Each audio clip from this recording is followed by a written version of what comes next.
So we need lots of people. They can purchase a single pork chop dinner or a 2 pork chop dinner.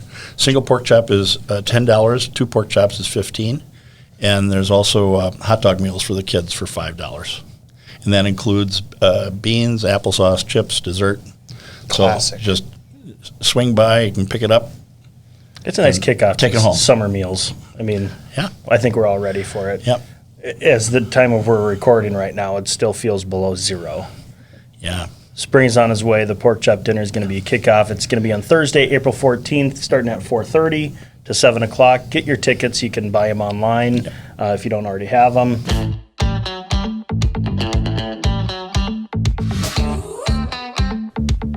This is the Buffalo Community Podcast, all about the greatest small town in the USA, the people in it, and how it all works together. Here are your hosts, Tyler Reiss and Mark Benzer.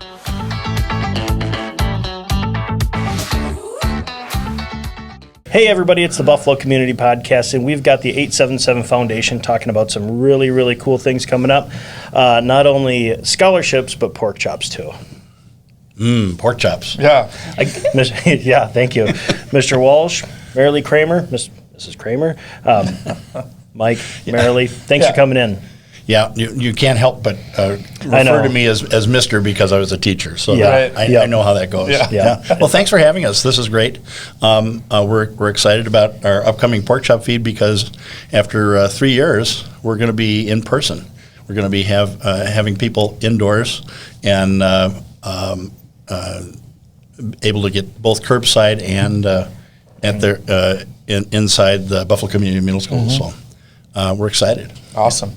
And what, I guess for people who don't know, I mean, it's been going on a long time, so a lot of people are familiar with it, but what are we trying to accomplish with the pork chop feed? Well, for us, it's really awareness for the Scholarship Foundation, and then it's a little fundraiser for us, and that is how we pay for everything outside of scholarships, like our some of our advertising, our nonprofit tax return, and some of those expenses we use. We make a little bit of money, but then also the board gives scholarships with the money that we get from the pork chop dinner. Sure. Yeah, this is our one big fundraiser that we do during the course of the year. So, and it's been going on for a long time. I'm not sure how many years, Marilee, but I think it's the 28th annual. so it's a long-standing tradition that unfortunately got interrupted by COVID. And we did curbside last year and literally sold out within 20 minutes of the start of the pork chop dinner. I saw the numbers. There was like 600 last year, and there's going to be 900 pork chops this year. Yeah, we brought on a new member, Brad Ello, and he put us online, and we did all of our ordering, the majority of our ordering online, and people were able to purchase their pork chop dinners ahead of time. And we had at 4:30 when we opened the pork chop dinner, we had a line through the parking lot, and then it sold out. We had to turn people away. It was Home by 6. Yes, right. yeah. So anyway, it was a big success. So we upped the number of pork chops this year. So hopefully we won't have to turn anybody away, and we'll be able to serve people indoors as well as curbside. So, and looking forward to it. Good luck again, but get your tickets early. If they get a ticket, are they guaranteed a chop?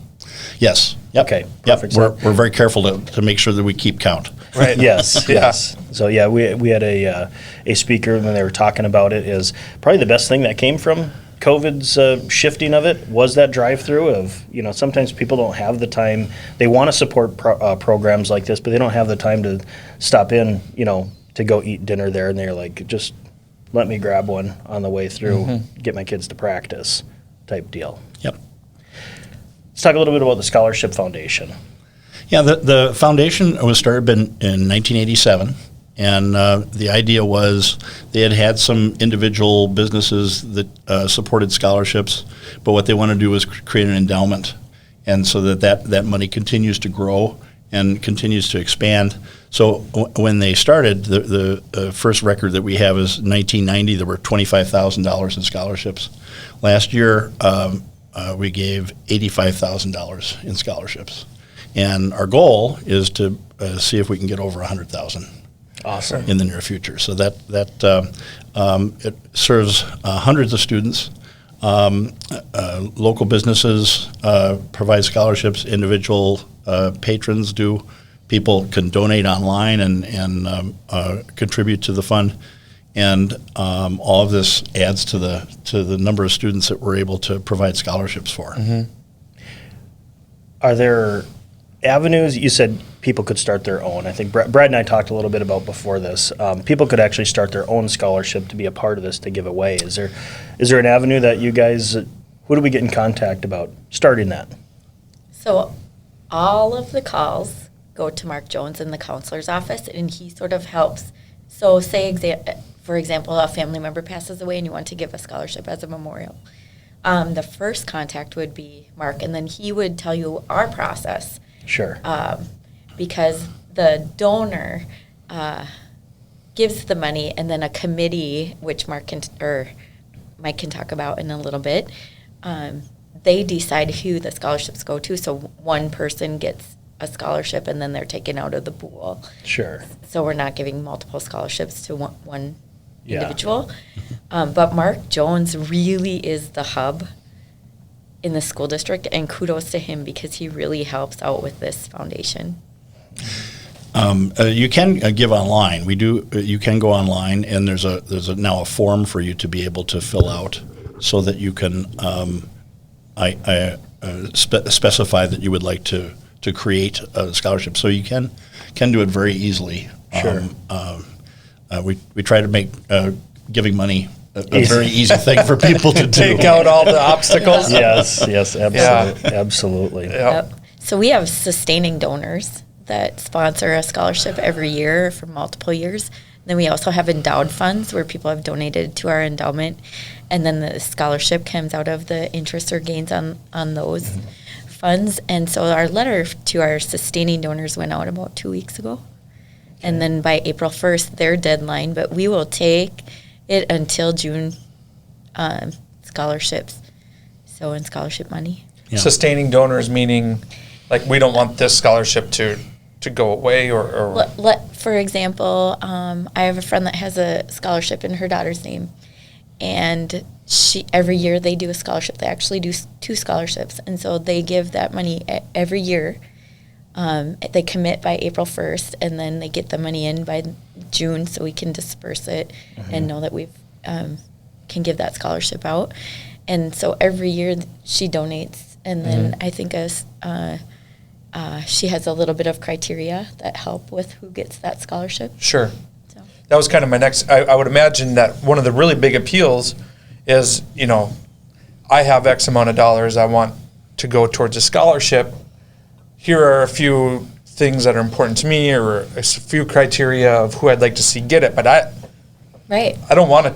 How about you guys take money and do that work, that part of giving it away? Yeah, there's a committee at the high school, the scholarship committee at the high school, that goes through the applications that students turn in, and it has representatives from all different parts of the curriculum. So there's English teachers and science teachers and music teachers that are on that committee and help in reviewing those applications and scoring them, and then coming up with the who is selected for scholarships.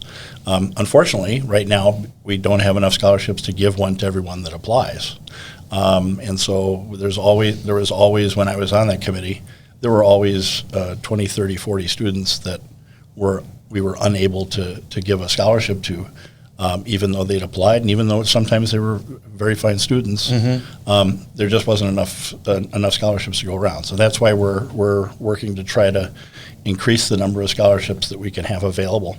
And as Marilee said, there's lots of different ways to do that. You can create your own scholarship, and that has a specific name on it, a specific criteria. But one of the things that you can do to help is by just donating to the endowment, you are adding to the money that is available Sure. to give to give to students, so that we're able to create more scholarships. Yep. So you're not necessarily giving money to a scholarship, but to Right, you're giving to endowment. the endowment, and then that money continues to grow, and the endowment is quite large now, and that means that we're able to not ever touch the principal of that money. It's all money that is that's coming from the investment. Sure. That we're able to give to scholarships, and then that just continues to increase. Yep. Is there a minimum scholarship that is awarded to these students?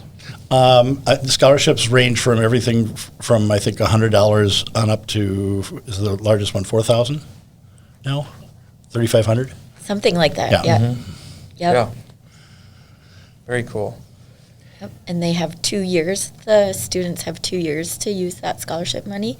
After the second year, they forfeit the money back to the endowment, and then it goes back in the pool. Oh, sure. And So- it's any post-secondary, so it's colleges, Trade school. trade schools, yep. Yeah. I don't remember. It was such a long time ago when I believe I got a $500 one. And I and I tell you what, it was awesome when you didn't have to buy, I mean, the books. I was just yeah, like, right. wow. And now a $500 scholarship will barely pay for your buy a books. book. Yeah. Yeah, right. And that was fantastic. And Yeah, it's every little bit helps. absolutely. Yeah. Well, I was never a scholarship guy, but I am a pork chop guy. So, there's something in it for everybody, right? In all our own ways, Mark. In Yeah, all our right. own ways. No, that sounds fantastic. Is there anything that we're missing from, I don't, there's not too many students on Facebook these days, but if you're listening and your student is in high school, is that application for these scholarships process already gone? Is that a Mark Jones question? Mark Jones takes care of the application, and Okay. we will put a back page for the students to get into the application online. It is Sure. online. It's the school and the counselor's office. They Okay. really promote the completion of the application. Sure. I'm going to jot that down because if we can, we're going to put whatever links that we can in the video description to make it easy for people to Great. give money and get Yep. money. Students. So, yep, on our website, you can read a little more about the Scholarship Foundation. You can donate, order pork chops. Yeah. Sure. If somebody wants to get involved with their time, is there opportunities for somebody to do that? So last year we had 34 volunteers outside of the board, and the NHS students. Of course, we get about 10. I think we had last year NHS students that volunteered their time for the pork chop Kind of dinner. crunch time for NHS, isn't it? Yeah. This time of year? Right. So That was me. I thought that was a pretty good crew, and last year we just had to go, so it took almost 50 volunteers Yeah. that day, just Yep. that day. And so this year we'll also have in-person food service. So we'll have, and we try to get some VIPs out there, from the community or the I school know board. Mayor Lockermeyer is going to be there, and Cool. and some of the council members. So yeah. Yeah, I believe we got our aprons at the embroidery place right now as the chefs. Oh, Just kidding. It's a little pat okay, on our own good. backs. I was. So they're actually being cooked I thought by you volunteered me to cook pork chops. I was like, well, There you go, guys. put me on the You're spot welcome. there. Yeah. Traditionally, Ken Ogden has cooked the beans. Yep. Yeah. Yep. So He seems like a bean cooker. I like Ken. So the butchery out of Maple Lake is the one cooking them. Wright County Pork Producers is also stepping stepping up, is from what I understand as well. Yeah, they've done it in the past. I think Brad Ello, who is the other co-chair with Mary Lee for the pork chop dinner, is working with the butchery to do it this year. It's a very large order, so we're excited about having that many chops to cook, and Yeah. and so we need lots of people. They can purchase a single pork chop dinner or a 2 pork chop dinner. Single pork chop is $10. 2 pork chops is $15. And there's also hot dog meals for the kids for $5. And that includes beans, applesauce, chips, dessert. Classic. So just swing by, you can pick it up. It's a nice kickoff Take to it home. summer meals. I mean, Yeah. I think we're all ready for it. Yep. As the time of we're recording right now, it still feels below zero. Yeah. Spring's on his way. The pork chop dinner is going to be kickoff. It's going to be on Thursday, April 14th, starting at 4:30 to 7 o'clock. Get your tickets. You can buy them online if you don't already have them. Volunteer. There's opportunities there. Unless we're missing anything. Yep. Our website is 877foundation.org. And we'll have posters up around town as well, and we're on Facebook. And Yep, so the Rotary, if you know anyone in Rotary, they can help you. They help out with, they help with selling tickets. Yep. Yep, Cool. Perfect. yep. I'll be there. Me too. Probably I I got to to beat Mark 2 there. pork chop. Yeah. Get there early. Yeah. Get there early. For the Buffalo Community Podcast, I'm Tyler Reiss. I'm Mark Benzer. Marilee Kramer, Mike Walsh. See you April 14. 14.